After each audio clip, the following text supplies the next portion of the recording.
तपस्या का फल। शिव पुराण कथाएं। भगवान शंकर को पति के रूप में पाने हेतु माता पार्वती कठोर तपस्या कर रही थी। उनकी तपस्या पूर्णता की ओर थी। एक समय वह भगवान के चिंतन में ध्यान मग्न बैठी थी। उसी समय उन्हें एक बालक के डूबने की चीख सुनाई दी। माता तुरंत उठकर वहां पहुंची। उन्होंने देखा एक मगरमच्छ बालक को पानी के भीतर खींच रहा है। बालक अपनी जान बचाने के लिए प्रयास कर रहा है तथा मगरमच्छ उसे आहार बनाने का। करुणामयी मां को बालक पर दया आ गई।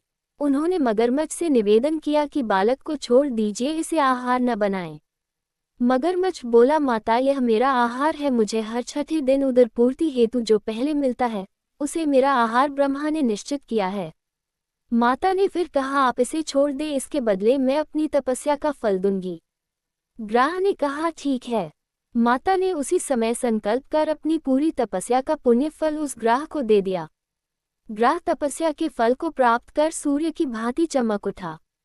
उसकी बुद्धि भी शुद्ध हो गई। उसने कहा, माता आप अपना पुण्य वापस ले लें, मैं इस बालक को यूं ही छोड़ दूंगा।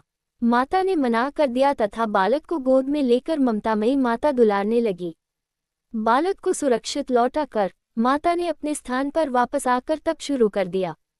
भगवान शिव तुरंत ही वहां प्रकट हो गए और बोले, पार्वती अब तुम्हें तप करने की आवश्यकता नहीं है। हर प्राणी में मेरा ही वास है। तुमने उस ग्राह को तप का फल दिया, वह मुझे ही प्राप्त हुआ। अतः तुम्हारा तप फल अनंत गुना हो गया।